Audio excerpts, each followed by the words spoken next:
This is the Hot Zone. Engaging with the news in a whole new way, international war correspondent Chuck Holton brings insight into areas of crisis and lets you help those affected.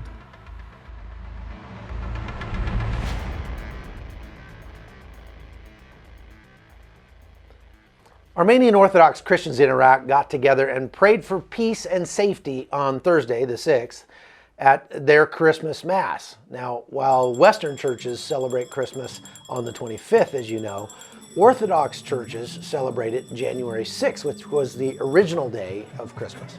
Worshippers on Thursday attended Mass at the Armenian Orthodox Church in Duhok, which we just visited while we were up there a couple months ago.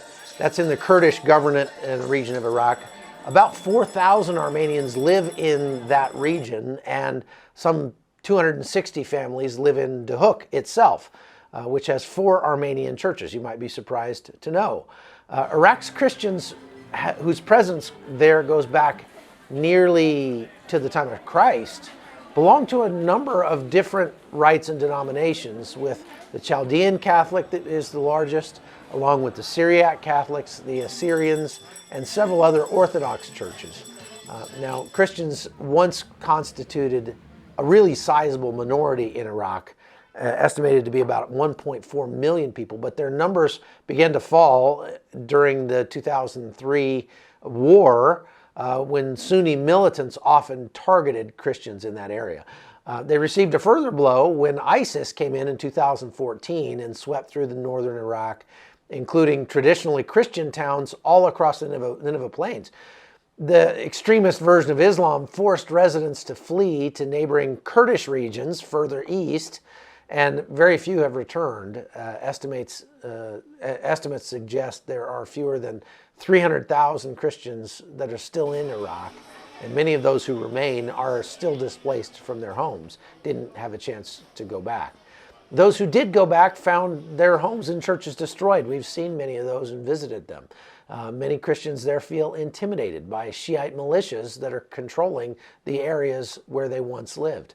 So it's a real problem, and many people don't understand the plight of Christians in the Middle East, but all across Syria and Iraq, there are a vanishing number of Christians that need our prayers, and those that are left are getting together to celebrate Christmas. Now, we got a chance to go to Armenia last year and celebrate Christmas on January 6th with the Armenians, and here's a little bit of what that looked like. Winter in Armenia. The cold weather might be brutal, but the citizens of this historically Christian nation make it through by drawing on warm traditions of faith and family.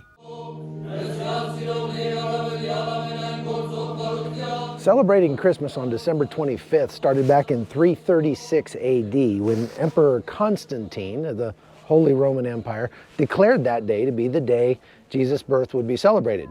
But here in Armenia, they were celebrating Jesus' birth on January 6th, more than 3 decades earlier. That's the day we now call the Epiphany in the United States. And they still do it that way here today, more than 1,600 years later. We celebrate Christmas on the eve of Christmas is the night of the January 5th, and that's when we celebrate the candlelight liturgy, and we announce the birth of the Christ. And the next day in the morning, January 6th, again we have liturgies at the churches all over the world. More than 95% of Armenians claim Christianity, and so religious holidays like this one are very important here, following traditions passed down by the Armenian Apostolic Church for millennia. This is the Hagartsin Monastery in the northern part of Armenia in a town called Dilijan. And Christians have been celebrating Christ's birth at this spot in that church behind me for over 1,000 years. And this year's celebration is a little subdued, and there's a reason for that. We talked to one of the priests here to find out why. It's about our existence, our identity, our everything. He's not talking about the Armenian church, though that is central to life here in Armenia. He's talking about their homeland, part of which was just lost in a short but intense conflict with their eastern neighbor, Azerbaijan.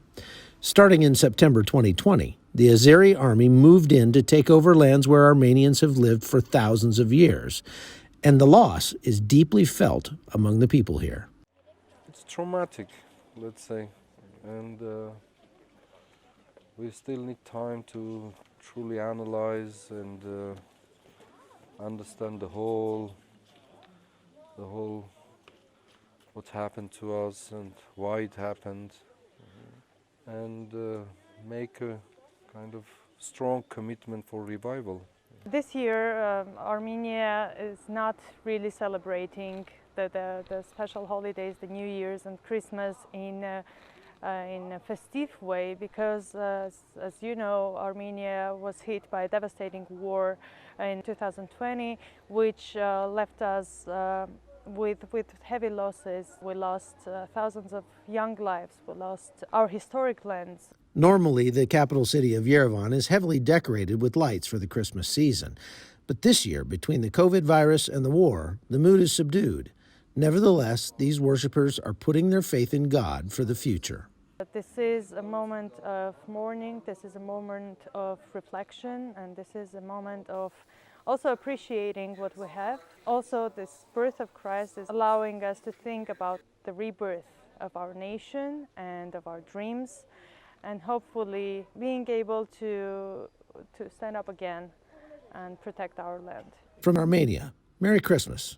I'm Chuck Holton for CBN News.